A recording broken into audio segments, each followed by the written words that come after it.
Okay, welcome back to the Wolves of Industry podcast. My name is Craig Williams, and today we've got Linda Aitchison, who is journalist, PR specialist, so we say that within Wolverhampton. And today we're going to be talking about PR for small businesses, what people can do to increase their public relations and their exposure.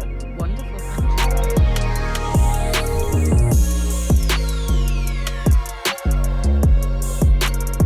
Right, Linda, just start off then. Just talk to me about what like a typical week looks like for you in terms of working with your clients. What do you do? Okay, so a typical week for me can be anything, but typical, I'm very busy. I work to support people to get mainstream media profile, exposure, awareness, all of those things through crafting written pieces that can be used as a spark for the media to feature those clients, or maybe to get them onto local, national TV, very much depending on the story, radio, podcasts more and more, of course. Just really interesting, always evolving, always learning, always having, actually these days, having to diversify what we can offer. Unlike a lot of PR companies, I'm very happy to actually guarantee coverage at a very reasonable sort of rate. I think people can be quite scared of PR, thinking, my goodness, it would be a nice to have, or, oh, it's going to cost the earth, or what's the point of that, And I take great pride in being able to explain to people why it can matter, how it can boost your business, and how it can help you overcome perhaps issues that you've got to do with confidence, or even, if you're an amazing, brilliant, effective small business owner, I appreciate that PR might be the last thing on your mind. You just got your head down, working, employing people, bringing money into the economy, doing all sorts of wonderful work, and think that we don't need PR, we don't need it. And then on the other hand, you get people, forgive me, who really haven't accomplished much, but they love the idea of PR. They ring me up and say things like, can you get me in the Sun? Can you get me on the front page of the Express and Star? And I'm like, well, can you tell me why you feel that would be relevant? And they're like, well, no, we thought you could think of something. Or they say, oh, we've been in business 10 years now. And I'll say, man stays in business for 10 years is not a story. Or, oh, we're launching a really exciting new venture. And I'm like, well, what's exciting about it? Oh, well, we've got great offers and whatever. And again, I have to say, woman launches new business is not a story. So very much what I try and do as a journalist, because obviously the end target is media coverage, I'm able to ask them the biggest question they need to hear, and it's so what? So for me, if somebody says, I'm launching, forgive me, I always use this example, and no disrespect to the group of people that I'm talking to, but if somebody comes to me and says, I'm opening a new mobile phone shop in Bilston, right? I say, crack on, that's great. But if an a drug addict, alcoholic, a woman who's been sadly the victim of domestic violence or whatever it is, if those people come to me and say, I'm launching a new helpline, I'm a property investor and I'm letting refugees into my properties, I'm not charging them. You can see there's a very human story. So even for that lovely man who's opening a mobile phone shop in Bilston, I want to hear, which Bilston's great, by the way, I want to hear the human story. Yeah. And I think there are two types of people when it comes to PR. There are people who can see that, and there are people who will never see it. You need to be relatable. People need to be able to empathise with you and be cheering you on. And that's one of the things actually that PR can do. And I don't think many people think about it, but it's almost like you find your own tribe or your cheerleader through doing good PR to get to the right audience. So yeah, I hope that helps. Oh, it's brilliant. And you mentioned before you're a little bit nervous doing this, but you was speaking amazingly. You was full of nuggets there as well. Well, thank you. So just we're going to talk about some of your success stories and the power of PR in a second. But before that, have you always been into writing? Yes. So talk to me about those early days. Right. Of like, So I can remember 10 years old at junior school, writing in my little exercise book that I wanted to be a writer. For some reason, I wanted to work for the Sunday Mercury newspaper and the Daily Express. So I've written for both of them, and I'm very pleased to have done that. But I think that was just because those were the papers my mum and dad read. And I loved to write. I've always loved to write. I think that I'm really privileged and lucky and blessed to be able to write for a living, to be able to support some incredible, amazing people who really are making a difference. I've been able, through my work, to support people who have brought a change in the law. You know, and for me, we talk about PR and small businesses and, what's it going to cost them? The job satisfaction for me comes from, as cliched as it is, making a difference. So the first time I was able to really, really make a difference was I trained with the Express and Star in Wolverhampton. Absolutely loved it. Still dream that I'm back there. Still got a dad that says, can't you go back to the Express and Star? Anyway, so there was a lady in Pelsall. Sadly, she'd lost her daughter. Her daughter had been knocked over by a driver who'd nicked the car, and he was speeding, and he drove into this poor young girl and killed her. So this mum campaigned for longer sentences for people who'd nicked cars. I shouldn't say nicked, should I? Stole cars, and basically, unfortunately, led to the death of a loved one. So I was at that lady's side, Donna Cooper, and I found even in those early days, sometimes I was more like a social worker than a reporter. And some of the other reporters used to take the mick out of me, but I used to think, yeah, but it's me that's getting the best stories or whatever. Anyway, Jenny Cooper and teamed up with the Express and Star, specifically me, to do a petition to go to Parliament to get these longer sentences for those awful, reckless, thieving drivers, and that worked.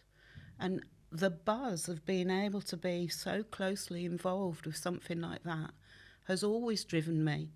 And sometimes it may be PR or media relations or publicity, and sometimes for me it may also be as a journalist still commissioned by by editors nationally to report on really important stuff. Another example of that was, sadly, in my own life, when my husband Neil died nearly 15 years ago now.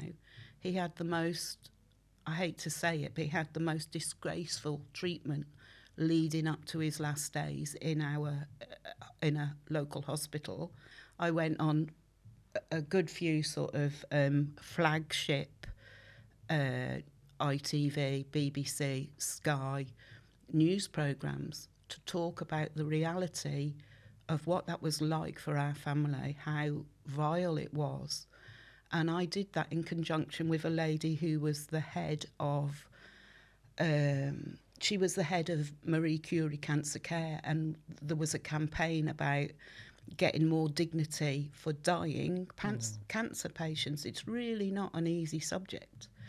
And because of that work, I got to meet and discuss with the head of NHS palliative care things that should change in the system. And this lady listened to me and included things that I'd done in like a national report that went to the whole of the NHS. So sometimes when people say to me, what's the favourite thing? you know, what have you been most proud of? I have to say, from a personal point of view, that I've been able, hopefully, to help other families avoid the absolutely horrific experience we had at times. That has to be a real standout moment for me.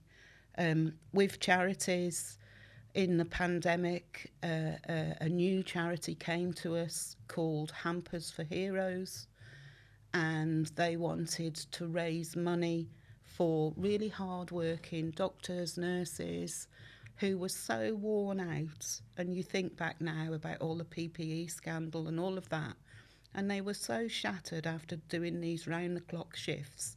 They'd go to the staff room, they hadn't got coffee, they hadn't got sugar, they couldn't have a shower, whatever it was.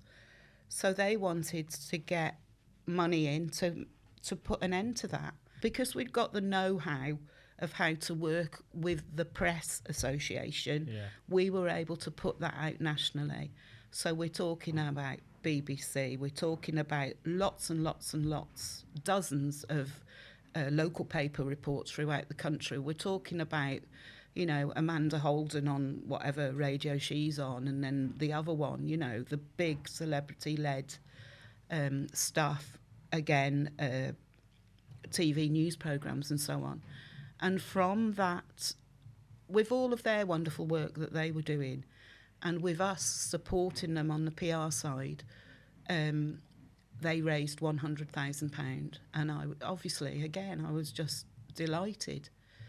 And then more recently, when all the stuff hit the fan about energy companies and how much they were patronising customers by saying, oh, you know, put your socks on if you're cold and all of that nonsense, we worked with an energy company in Birmingham who were campaigning to end a loophole, a very complicated loophole, that meant, in their view, up to 500,000 people weren't benefiting from the full value of a price cap. So they were missing out on, if I remember correctly, about 480 quid. And it was all to do with what sort of property they lived in and whether there was a landlord. It was very complicated, but my job is to make sure I can take that complicated information and make it accessible and understandable and so on. And they were working in conjunction with an organisation called the Heat Trust, which campaigns on this sort of thing. And I can physically remember, it was before Christmas. It was in the Christmas period. And I can remember sitting at home, because I now work from home, and I wrote this press release. And I can remember saying to my partner, you know, does this make sense? Is it too simplistic? And, you know, I worked at this draft, and to go from that to seeing, so it went in the Sun twice. It went on Martin Lewis, who's amazing. I'm a big fan. It was a cover story in the Guardian's money section. The campaign was featured on the One Show. All of this stuff, and again, the end result was, with the help of the Heat Trust and undeniably because of some of this publicity. I mean, the lovely lady in charge of that company went on to Radio 4 and had a very serious conversation about it. And she was very nervous, and she said, oh, but I'm from Birmingham, you know, and all of this. And I'm there in the background, again, holding her hand, willing her on. And they changed it, so these people did get that extra money. And to have been involved in that just brings me great satisfaction. And to go back to your first question about like SMEs, I would urge them to look at, you know, what are your successes, what have been your challenges, and craft stories about that, because people want to read about people. People talk a lot about, oh, you have to be visible. I think it's really important for PR people to also remind people that being visible is great, but can you please be credible as well? Yeah. You know, sorry, I'm not letting you get a word. No, it's great. I'm loving listening to it. Keep going. Yeah. So what do you mean by credible? And so if someone's listening to this and they're thinking, right. So somebody comes and says, right, I want to do PR, they jump on every opportunity going. You know, a friend of a friend of a friend has got a blog. Right. Or got to be on the blog. 25 people read it. Do you know what I mean? There might be 25 wonderful people, but it's not proper PR. And they just do like scattergun approach. I'm just going to do everything. There's no strategy there. There's no, right, who's actually listening? What do I need to say to this audience? How can I tailor my message? And one of the first things you need to do when you work with any PR professional is to be sure on your key messages, so that whether you're doing SEO, whether you're doing social media, whether you're doing old-fashioned publicity, media relations, you can get that key message into every single communication that you do. Sometimes less is more, you know. I mean, there's a lady that I work with, Zoe Bennett, on the MBCC Awards, which is a wonderful event, which is really relevant now, actually, because they're celebrating the achievements of such a hugely diverse group of people. And last year when we did it, you know, I always said there are top media. You know, there's the BBC, there's Yahoo News, there's the tabloids, all of that. And out of the top 5 UK media, our work went into each of them except The Guardian. Now, I remember in the past how far somebody like that is able to come with the right story at the right time to the right journalist, rather than just thinking, I've got to do everything. And then going onto LinkedIn, and I don't mean Zoe by this, I just mean in general, people going onto LinkedIn and writing about how amazing this was, and you're reading it and you think, get a grip. You know, it's a lot of what's the word? Hyperlatives. Yeah. But I get what you're saying there. I mean, I read some things, and it actually makes me cringe when people start a post like they're doing an acceptance speech. Yes. It's been a privilege today to do it, and it's just like a brag. Yeah. You know. Yeah, I mean, and you don't think that's particularly effective. No, and nor is sometimes what I'm guilty of, like a humble brag, you know. Yeah. But yeah, I mean, people go and say, give a talk in their local networking group. Everybody piles on and says how amazing it was. They haven't just given an international, global TED talk, have they? You know, they haven't got Richard Branson nodding in the audience. And I think PR, done properly, can strip away that nonsense. And you need like an objective outsider who is your PR person to advise you.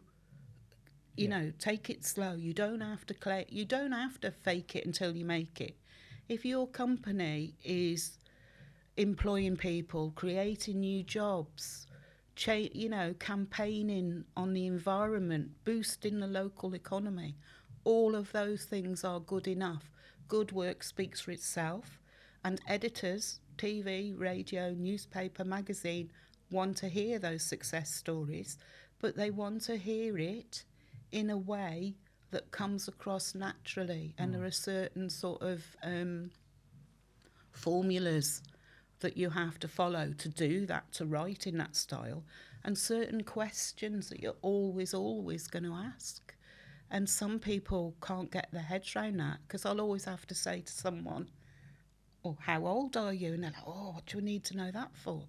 I mean, when I used to write for magazines like Take a Break and stuff like that, and I can remember I did like a 2-page spread on this very inspiring lady, and it mentioned her wedding, and the sub-editor got in touch with me and said, you haven't said what colour shoes she was wearing. Do you know what I mean? It's that and then you feel bad. Oh no, I didn't.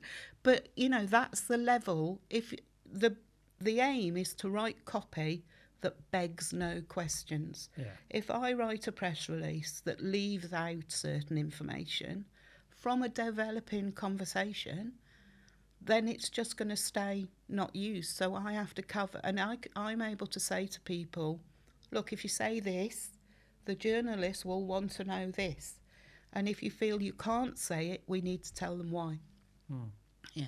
I always remember the quote, like a good press release is like a miniskirt.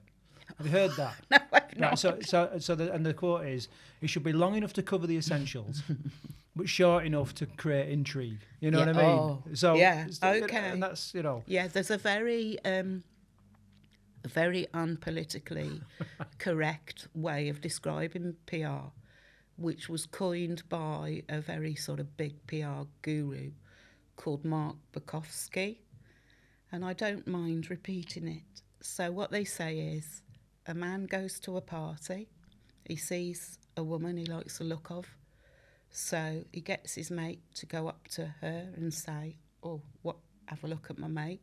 And they say, that's advertising.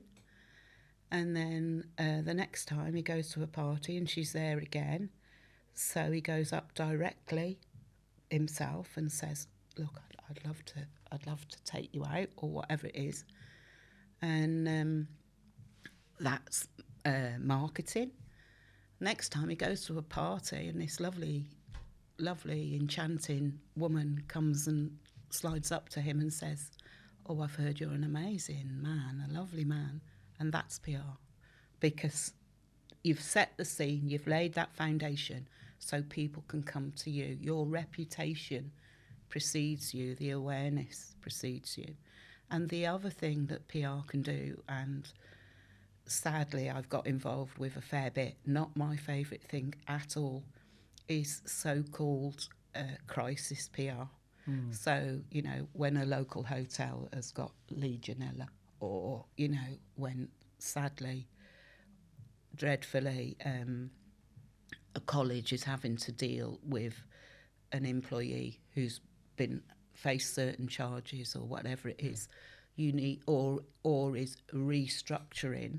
The journalist in me knows what the press want to report on that, so I'm in the middle, either keeping, making sure they're getting their messaging right. And I remember once when I did something along those lines, and my girls, I've got twins there, coming up to 27 now, but I don't know how old Melissa was when she said this, but she was at school and somebody said, oh, what does your mum do? She says, oh, she tells people what to say on the telly. So, yeah. But it's amazing the power of the word. Yes. And, whilst you're talking there about all these things that's happened, I don't know how many words there are, but to put them together in a certain pattern and then to be able to influence people. Yeah. Now, that is a skill, isn't it? It's a real skill. But I think, what I would say in response to that is that it's changing more and more. And that skill, someone like me has been trained. They've been trained in a very formulaic, set way as a journalist. And I think it's actually really positive that more and more people, it's more democratic, more authentic, that more and more people are coming forward who've got those skills and more, who are flourishing through social media and all of that. Of course, it's got its downsides. We all know that about trust and truth and everything. But what you've just said, we've all got it in us, especially if we identify with or empathise with a certain group of people. We can communicate with them better than other people. And I get approached quite often to do certain types of PR, and I say, I'm not the one for you. You need to speak to this wonderful PR person in the region who, for example, specialises in manufacturing or whatever it is. I'd rather do like the human interest stories. But that skill you're describing, it's not exclusive to journalists, it's not exclusive to PR people, and I would encourage anybody to give it a go themselves. When I've had a team of people working with me, I can tell you 100% the best writer I've ever worked with, a lovely, lovely woman who is now a good friend. She'd never had a day's training in her life, but she was amazing because she was warm, she was inquisitive, she was nosy. She Right. got the gift of the gab to get Yeah, yeah. people to tell her stories. That's what you want. Yeah. So if people are kind of watching this and they're thinking, do you know what, I need to give this PR a go, like, how do they get started? How do they know, first of all, that they've got a newsworthy story? Yeah, I think that's the big challenge, really, because somewhere along the line, people have been kidded that they have Right. when they haven't, perhaps. You know, you see it all over the place. Oh, we've got some exciting news. Says who? Who says it's exciting? You know, and there are certain things you need to learn what's, you know, if you want to get this into the media, you're going to have to pay for an advert. That is not a story. But you need to look at it. You know, there are so many different definitions of news. I remember, I think the first one I ever learned was something like, oh, it's what one lady would talk to the other lady over the fence in their garden. I don't know. But, you know, sorry, that's an old-fashioned thing. But, yeah, it's difficult. You need to take a step back. You need to look at what are you doing that is genuinely innovative? What are you doing that is genuinely helping people? How much have you grown in the last year? Have your profits really soared? And by the way, if you want to do a story talking about your success, your investment, all of those things, the biggest question a journalist is going to ask is, well, how much? Yeah. You know, if you're going to say, oh, I'm creating new jobs, and you say how many, you say 500, that's an amazing story. You say 2, not so much, but it can be turned around to, you know. If it's 2 stay-at-home mums Yeah. that are struggling to get work. Absolutely, and every story is different. I'm able to give clients almost like a crib sheet of like those things I started to run through. These are new, you know, this is news. But of course, we're talking in a day and age where even the media's idea of news, chasing clicks, has really, really changed. So, you know, there's someone like me, old school journalist, thinking all this stuff is really important. And then you go on to something, say, the Liverpool Echo, they said their most popular story some years ago now was doing a story that said, do you say thank you when you get off the bus? You know, you can imagine, you go into journalism, you go into PR because you want to help people make their voices heard, right? So 12 months ago for The Sun, I went to Primark in Coventry and did a review, and I thought, my God, you know, living the dream. It's just it's just not as it was. So much has changed and so much has come into PR. Yeah. I hope I answered your question. Yeah, you did. No, and there's, honestly, there's some absolute gold in what you're saying there. So at what point then should people, obviously they can give it a go, and I've wrote press releases myself, and, you know, and put them out. Yeah. At what point do you go, actually, I'm at a level now, or I'm at a point where I just need some help? Yeah. I think if you're doing the stuff yourself and you're getting some success, you know, that's absolutely wonderful. But at some point, it would be good to realise that PR is not just press releases. You need a strategy. You need to look at your business plan. You need to look at your goals, your aims, who you want to be talking to, how much you want your company to grow, what direction you're going in. And you need to speak to a reputable PR person about how the PR strategy can run alongside that to, you know, to open up those possibilities or give them even more power behind the scenes. You know, I mean, I'm hoping to work with an organisation that I've done a proposal for, and the number one thing that I've said they need to do like an audit of what they've done already, which is great, but there can be more, and then put together a realistic foundation of a plan to make them fly. And for me, I also find it rewarding if I can then, you know, if budgets are tight or whatever it is, I love to be able to empower people to do it themselves. give them some training, recognise what they can continue to do themselves, because it's like, you know, they say there's no one in the company that is as good a salesman as the founders. With PR, I honestly feel quite often the papers, the telly, the radio, they do not want to hear from PR people. They want to hear from the authentic business owner, campaigner, whatever it is. And sometimes I even advise my clients, look, you get in touch with them. Here it is, but this is all you. This is all you. I don't need to be in the equation, Is there any truth in that, like a good PR agent is almost a shortcut because of the network that you've built up through all the years that you've been doing this? Yeah, I think that, so what a good PR is able to do, and I would hopefully put myself in that bracket, that, you know, you said about, oh, you know, you've written press releases and you've had some success.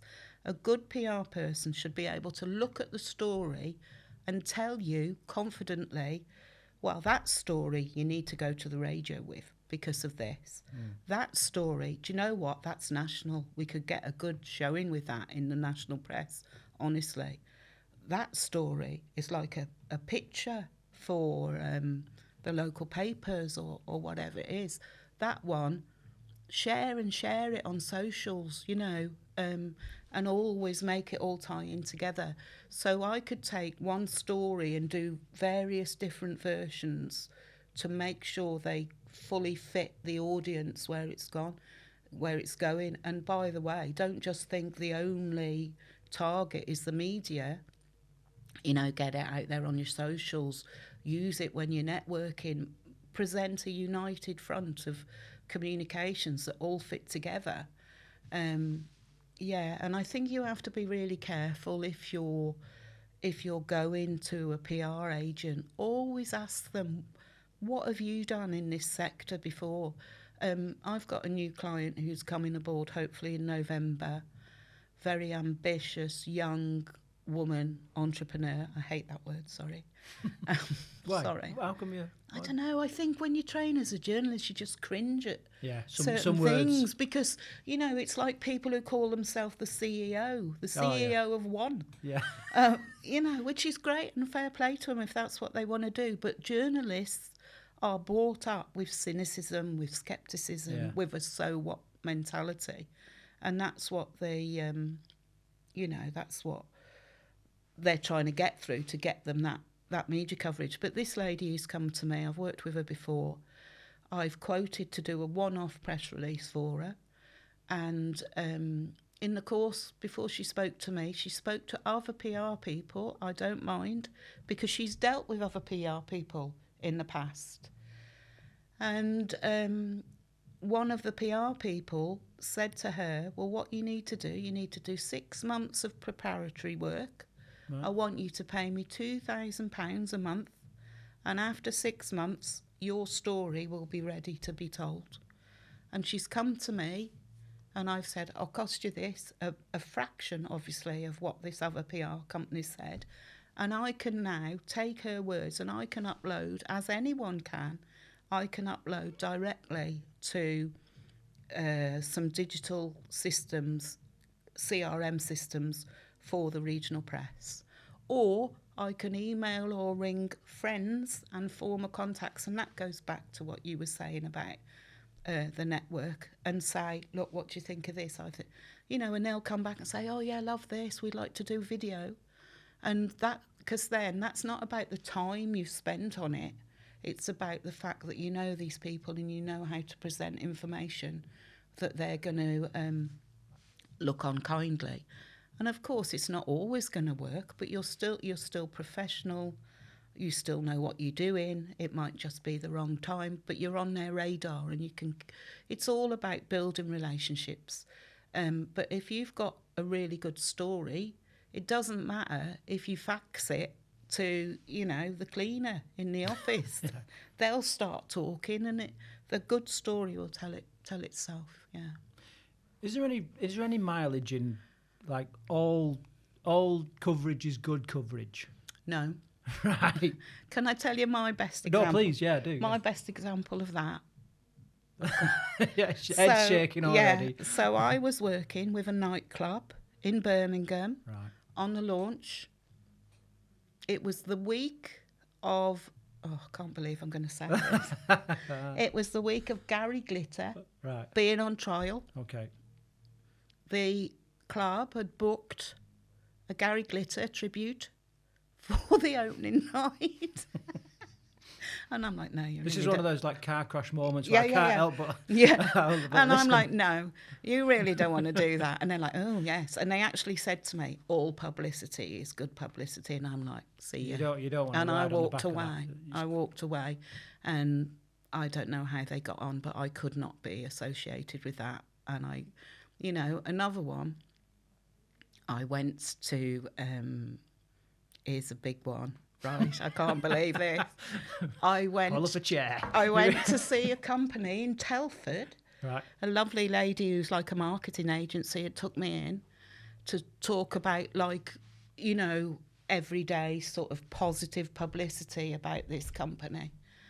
I didn't really understand what they did, and I was very curious to learn more. And as we went in, they said, oh, it's lovely to see you. We've had a bit of bad publicity since I last saw you. And she said, oh, what was that? And they said, oh, we did the cladding at Grenfell Tower. Oh, my word. I mean, my God, why do they... It's like the arrogance and entitlement that someone can call you in or discard your opinion thinking they know best. The reality for that company is that had I written any positive press about them that they somehow still thought could happen, in every single story that appeared in the press, the fact that they were involved in that awful, awful tragedy and their, you know, their negligence or, you know, whatever it was that led them to that position, the press are not going to ignore that. The fact that I write a press release that says, oh, they've got a new product or they're taking on a new whatever, that is not gonna, it's not gonna go. So again, that's something that I walked away from. What that brings to mind now, though, is like almost a journalist code of conduct. Yeah, like you wouldn't want to work from. Yeah. Well, and it wouldn't be right for you not to mention it. Yeah, for you to give all these glowing, you know, everything smells of roses. Yes, which is the advertising. This is what I'm saying. So another example of that, I was working for a tourist attraction in Birmingham and had been very, very negative national story had come out about things that had gone wrong. I won't say who it is, but things had gone very wrong with their business. And I was honestly on the verge of getting them onto This Morning because of a new exhibit that they'd got. And they still wanted to go ahead with all of this. And I'm like, you cannot. You're all over the press because of this. If you go on to a national magazine type programme now, it's all they're going to want to ask you. Yeah. So that's like the spark. Yeah. Adding more coverage is like fuel on the fire. Like, now's not the time. Just leave it. And do you know what? Rather than coming to me and thinking you can somehow hoodwink people and that they're going to be interested in all this positive stuff, it's just nonsense. It's just so arrogant and misguided. And I think it's where sometimes it's because there's too much of a crossover from the marketing department into the publicity department. Publicity people should be able to advise, just step away. The marketing people want to keep on marketing. But PR isn't always part of marketing. PR is about general reputation, firefighting, whatever it is, Can I ask you, if we bring it back a little bit, something that can plague small businesses nowadays is negative reviews. Yeah. Like, what's your take on, or how do you combat that? You know, have you had to deal with that in the past? Yeah, I think that, again, I do think there's like similarities with that. within the old days, people used to say no comment if they were like asked a question.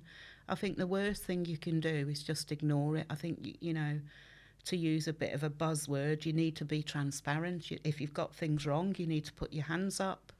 You need to be relatable. You need to be human. Admit your mistakes.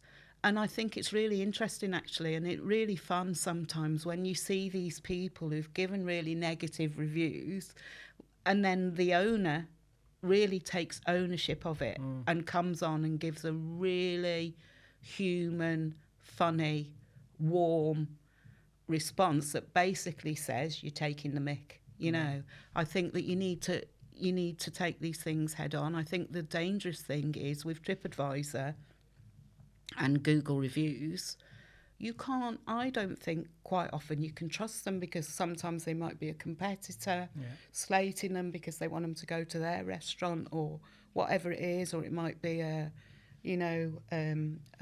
disgruntled ex-member of staff. So I personally take reviews with a pinch of salt. But from a PR perspective, as part of that strategy that you've discussed and the key messages that you want to get across and get into people's minds when they think of your company, that's part of it, really. How are we gonna deal with those? And the number one thing is, do not ignore, do not say no comment. Take it on the chin. We're all human. We all make mistakes. So, you know, yeah.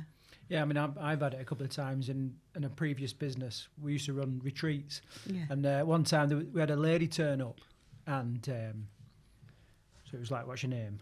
You know, I was like, she's not on the list. Yeah. That happened. At times that happened. You know, it was a breakdown in communication, whatever. Okay, fair enough. Anyway, could not find this lady. This wasn't me. My wife used to handle all the arrivals and all this. It turned out she'd turned up at the wrong retreat. Oh, she was supposed to be in Norfolk, right? She's in Shropshire.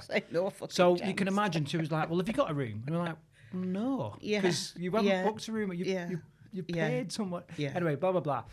So then she left a real scathing review of how we dealt with it, you know, and we all just want to say, just ignore it, you know what I mean? But we had to get on there and say, look, you booked the wrong retreat. You were never our client. Yeah. And I think the more reviews you get, at some point you're going to get someone who doesn't like what you do. Absolutely. You have to take... I mean, I've published books in the past, and I've had some lovely reviews and I've had some scathing reviews, and you just have to think, well, it's not for everyone. And as someone on the other side who works as... I've worked quite a bit, been very lucky to work as a travel journalist, right? And this lady was running a retreat, supposedly all relaxing spa. So I went with the view to write like a review piece for a travel website. I ended up, because it was so bad, I ended up advising her, I cannot review you because of this and this. I mean, you know, like on, what is it, 4 in a Bed or whatever. Yeah. No, it's not that, but they literally show someone, the hotel inspector, they'll say, look, you're charging this is what you can get from that money, and they show a competitor that's 1 million times better. I mean, this lady was in, basically she was in a housing association property. One of the ladies that had paid a lot of money, I mean, I was there for free to review it. One lady had paid a lot of money to stay there, and she'd put her in a shed in the garden. And it just went, She told us off, she took us out on a walk, possibly foraging. I can't believe I did that. But we come back with muddy boots on. So we all got a telling off for making her kitchen dirty. It went on and on and on. And I had to take the decision, you are nowhere near ready to be reviewed. And by the way, look at this, we could have gone there for that money. And sorry. Yeah, I think a lot of... I always say, we're doing like marketing and stuff like that.